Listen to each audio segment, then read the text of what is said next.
E aí, tudo bom, gente? Espero que você esteja bem.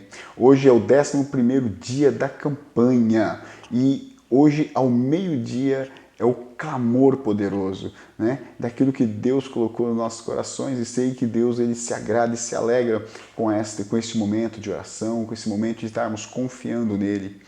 E é engraçado, né, querido, que Deus ele pode falar conosco, se comunicar conosco, né, através de diversas formas. Deus pode falar conosco através de oração. Deus pode falar conosco através de uma pregação, de um louvor. Deus pode usar uma pessoa para falar conosco, e até mesmo a natureza.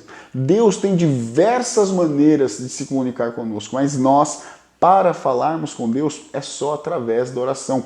Ele impôs, ele colocou essa regra de que nós nos achegaremos a ele através da oração. Por quê? Oração é um momento de comunhão. Oração é um momento como nós nos retiramos, né? Deixamos tudo aquilo que nós achamos que é importante, colocamos Deus em primeiro lugar através da oração. E isso é maravilhoso. O salmista, ele diz assim: esperei com paciência no Senhor, e ele se inclinou para ouvir o meu clamor, para ouvir a minha oração.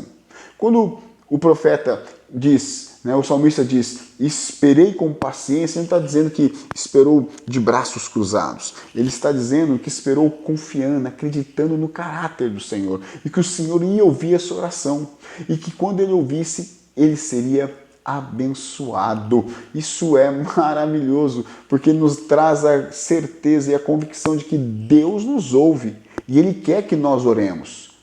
É uma prática que Ele quer que nós venhamos ter todos os dias. Lá em Mateus, no capítulo 26, o Senhor diz que Ele subiu ao Getsêmani e levou consigo Pedro, João e Tiago e falou para eles: olha, estou com meu espírito amargurado. Fica aqui, orem comigo, me ajudem em oração, que eu já vou ali e já volto. Jesus orou. Quando voltou, encontrou os 3 dormindo. Então ele disse: olha, Pedro, vocês não podem ficar comigo nem sequer 1 hora, e eu acho que seja uma dica preciosa demais. Porque o Senhor está falando que o dia tem 24 horas, e desses 24 horas, Ele está falando: tira 1 hora para estar comigo. Né? E vai te sobrar ainda 23 horas. E Ele diz: vigie e ore, vírgula, para que não caiam em tentação. O que ele quer dizer com isso? Para que não caiam em tentação. Uma vez eu perguntei, porque ele diz assim: o espírito está pronto, mas a carne é fraca. E uma vez eu perguntei: o espírito ele é fraco para quê? Aí as pessoas falavam para mim: não, para o pecado, ele é fraco para cair, para o pecado. Ele falou: não, para o pecado ele é forte. O que ele é fraco é para orar, porque aqui a palavra está falando sobre oração. Ele está dizendo: o espírito ele é forte, ele está pronto, preparado para o momento da oração. Mas a carne não. A carne ela quer distrair você. A carne ela quer parar você. Você já reparou quando você vai orar que vem um monte de pensamento na tua cabeça, né? Vem muitos compromissos, muitas coisas. Para quê? Para tentar parar você, para que venha fazer com que você não ore. Mas se você persistir e insistir, entenda que você vai vencer, você vai furar esse bloqueio e vai conseguir falar com Deus de uma forma eficaz. Isto é algo poderoso sobre a minha e a sua vida. É o que Deus espera de nós, é o que o Senhor espera de nós, que nós o busquemos de todo o nosso coração e em oração. Ele vai falar: quando fores orar, entra no teu quarto e fecha a tua porta. Porque o teu Pai que te vê em segredo vai te honrar publicamente. Então você vê que em todo tempo o Senhor quer que nós oremos, o busquemos e não desistamos exatamente disso. Porque, queridos, a palavra do Senhor em Romanos 8, 26 diz que nós não sabemos, que o Espírito Santo intercede por nós com gemidos inexprimíveis, porque nós não sabemos orar como convém, mas o Espírito intercede por nós e leva até o Pai as nossas necessidades reais, porque Deus conhece a mente do Espírito, porque o Espírito ele está em nós, ele sabe, conhece a real necessidade, então ele vai e leva até o Pai com gemidos inexprimíveis, e ele conhece a mente do Espírito Santo, sabe qual é a nossa real necessidade, então agora ele vem com o Espírito, traz o Espírito Santo novamente até nós, com a resposta daquilo que ele quer para nós, porque entenda uma coisa: a oração não é um meio pelo qual nós usamos só para conseguir aquilo que nós queremos de Deus, mas é também um meio pelo qual Deus usa para conseguir tudo aquilo que Ele quer de nós. Então, a oração é algo que nos liga, nos conecta com Deus, nos conecta com o céu e faz com que os céus conheçam as nossas necessidades e nós venhamos também conhecer aquilo que Deus quer. Ele traz as necessidades deles dos céus até nós, para que nós cumpramos na terra, venhamos cumprir na terra aquilo que Ele quer que nós façamos. Então, a oração é algo que Deus quer que nós façamos. Eu lembro uma vez, querido, que eu estava orando, né, e Deus colocou no meu coração o nome de uma pessoa, porque quando eu vou orar, eu costumo interceder falando, declarando o nome das pessoas. Né? Senhor, abençoa fulano, abençoa ciclano. E uma vez eu estava orando ali e eu falei, Senhor, abençoa fulano de tal. E quando eu falei o nome dela, me veio uma angústia no coração, algo assim pesaroso no meu coração. E eu senti que era um momento de guerra. Eu senti que era algo ali que eu tinha que estar orando por ela, por libertação.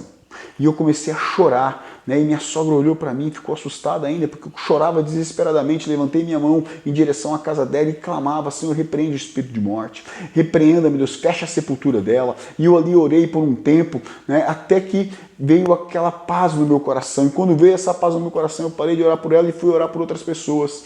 E isso foi numa sexta-feira. Quando foi numa segunda-feira, eu fiquei sabendo que ela tentou se suicidar. Ela atentou contra a sua própria vida, mas Deus abençoou a vida dela e guardou ela. E hoje ela está servindo o Senhor para a honra e glória do nome do Senhor Jesus Cristo. Mas isso, Deus, na hora que eu estava orando, Deus colocou no meu coração que eu intercedesse por ela.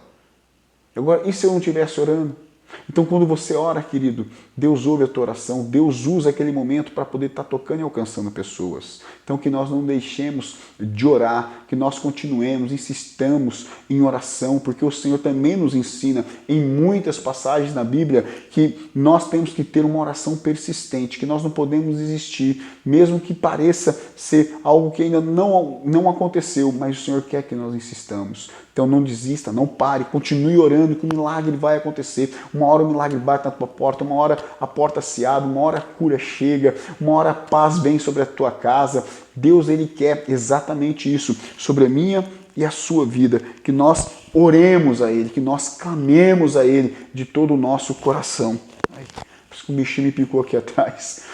Então isso é algo poderoso, querido, que não desistamos, que não paremos de orar. Você vê lá em João, no capítulo 21, quando o Senhor vai se acender aos céus, Ele fala para os discípulos, olha, não saia de Jerusalém até que do alto vocês sejam revestidos de poder. Então, agora, depois de 10 dias, porque Jesus, Pentecostes é 50 dias, Jesus ficou 40 dias com os discípulos e restaram 10. E agora estão trancados no cenáculo orando durante 10 dias.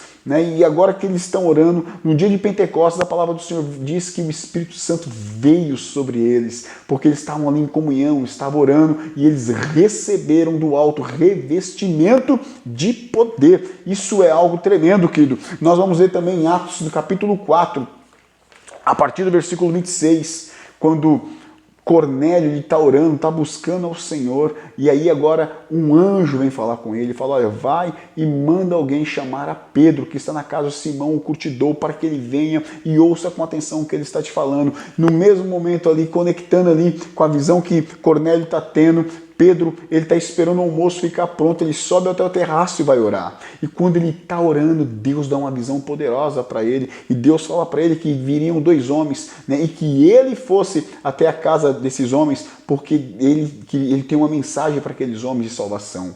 Agora, se eles não estivessem orando, o milagre não teria acontecido. O milagre só foi capaz, por quê? Porque eles estavam em oração. Em nome de Jesus, perdão, é Atos capítulo 10. Eu falei Atos capítulo 4. Atos capítulo 4, do 26 ao 31, é Pedro e João, que eles vão presos e agora eles são libertos. E quando eles são libertos, eles se reúnem com a igreja e em oração o milagre acontece. Porque enquanto eles estavam orando e pedindo a Deus, Senhor, os homens da terra se levantaram, os reis se levantaram, pessoas se levantaram, assim como foi dito pela boca de Davi, o seu servo, que os homens maus se levantariam contra o seu ungido, isso tem acontecido conosco, pois nós temos sido perseguidos. Mas, Senhor, enquanto o Senhor opera, estende a tua mão para fazer milagres, maravilhas, cura e libertação. Capacita-nos para levar a tua palavra. E a palavra do Senhor diz que naquele momento, aquele lugar foi cheio do Espírito Santo de Deus. Ou seja, quando eles estavam orando, buscando, também aconteceu um milagre. O milagre ele só é capaz de acontecer, querido, a resposta através da oração. Eu lembro também, quando eu era diácono, e eu levantei no domingo de manhã, e eu levantei e senti uma angústia no coração também, e eu já sei, toda vez que eu sinto essa angústia, eu sinto aquele peso, eu sei que é Deus querendo falar algo comigo. Eu aprendi, né, com os anos, como Deus se comunica comigo. E eu senti aquela angústia, e eu não sabia o que estava acontecendo, e eu fechei a porta do quarto, fui para a sala e fui orar. E eu comecei a orar, e sentindo uma angústia, me veio o desejo de falar para Deus algo. E eu falei: Senhor, eu não sei se o Senhor me chamou para ser pastor, mas se o Senhor me escolheu e me separou para ser um pastor, Pai, me unja a pastor antes de levar o meu avô. Eu nunca te pedi dessa maneira, eu nunca falei dessa maneira com o Senhor, mas se for da tua vontade, Senhor, a me abençoa. Amém. E aquela angústia passou. Isso foi no domingo de manhã. Quando foi no domingo à noite que eu fui para a igreja, eu estava lá na porta, porque eu era diácono. Aí o pastor pregando, ele levantou a mão e falou: Mauro, levanta sua mão. Eu levantei e falou: Deus manda dizer para você que ele já te ungiu a pastor, que ele já te separou a pastor, né? Falta você ser reconhecido perante os homens e ele mandou eu te ungir a pastor. Olha só, engraçado, Deus ele quis que eu orasse, que eu declarasse a vontade dele sobre a minha vida para que acontecesse. Se eu não tivesse orado, talvez, com certeza, eu não tivesse tido aquela resposta da oração. Então, quando nós oramos, nós temos respostas de orações. Isso é maravilhoso. Nós vamos ver isso acontecendo lá em 1 Reis, no capítulo 18, a partir do versículo 41, né? É que quando Elias, ele declara e fala que não haveria chuva durante 3 anos e meio, ele enfrenta os profetas de Baal, ele desce fogo, ele mata os profetas e agora ele vai fazer uma oração, ele fala, né, para Deus: Senhor, manda chuva para esse lugar. E agora ele pega o moço e fala para o moço: sobe até o monte e vai lá e vê se você vê algo. Enquanto isso ele está orando, ele está com seus joelhos dobrados, com a sua cabeça entre as pernas e orando e pedindo a Deus: Senhor, manda chuva, que o milagre aconteça, que nós possamos ver o milagre sobre essa terra novamente, que nós possamos ver o fruto da terra, que nós possamos ver os gados alimentados, que nós possamos ver esse povo abençoado. Manda chuva, Senhor. E agora aquele moço sobe e ele desce com a resposta. E qual é a resposta? Não vejo nada. E Elias fala para ele, continua, vá lá, suba, insista. E ele vai 1, vai 2, vai 3, vai 4, vai 5, vai 6. Na 7ª vez, ele olha, volta e diz: Elias, eu vejo uma pequena nuvem muito longe, lá para o lado do mar, uma pequena nuvem com uma mão de um homem. E então Elias fala: manda falar para Acabe comer, beber e se preparar, arruma o carro e vai embora, porque vai vir uma grande chuva. Ele não parou, ele não desistiu, ele continuou. Não foi porque a resposta foi negativa a primeira vez, a segunda, a terceira, a quarta, a quinta, a sexta, que ele desistiu, ele continuou. Querido, eu não sei qual é a tua oração, eu não sei o que você tem pedido a Deus, mas eu quero dizer uma coisa para você: não desista, não pare, porque Deus vai te abençoar. Ainda que pareça ser algo muito longe, ainda que pareça ser algo pequeno, entenda uma coisa: não desmereça aquilo que é pequeno, porque quando ela chegar, ela vai ser uma grande bênção sobre a tua vida, porque no versículo 45 ele diz: e em pouco tempo o céu escureceu com nuvens e ventos e caiu uma grande chuva. Aquilo que parecia pequeno, aquilo que parecia insignificante, quando foi chegando perto, se tornou algo grande, poderoso e abençoou toda a terra. Eu quero dizer para você algo, querido: ainda que você olhe e pareça ser muito insignificante aquilo que você está vendo,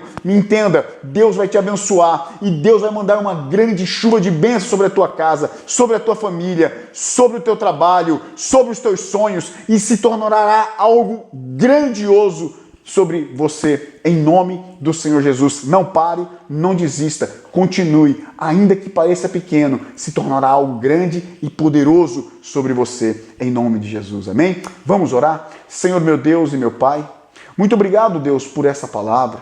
Deus, que os meus irmãos continuem, insistam, persistam e não desistam, meu Deus, porque eu sei que Tu és Deus que ouve oração. Pai, vai abençoando a casa do meu irmão, a casa da minha irmã. Senhor Deus, vai abençoando o seu trabalho, vai abençoando a sua família, os seus negócios, os seus sonhos, vai trazendo cura, vai trazendo libertação, vai trazendo prosperidade, vai trazendo paz sobre o coração dos teus filhos, ó Deus, em nome do Senhor Jesus, que esta campanha venha resultar, meu Deus, em muitos testemunhos, em nome do Senhor Jesus. Amém, amém. Queridos, que Deus te abençoe, que Deus venha trazer sobre você bênção sem medida, em nome de Jesus. Fique com Deus.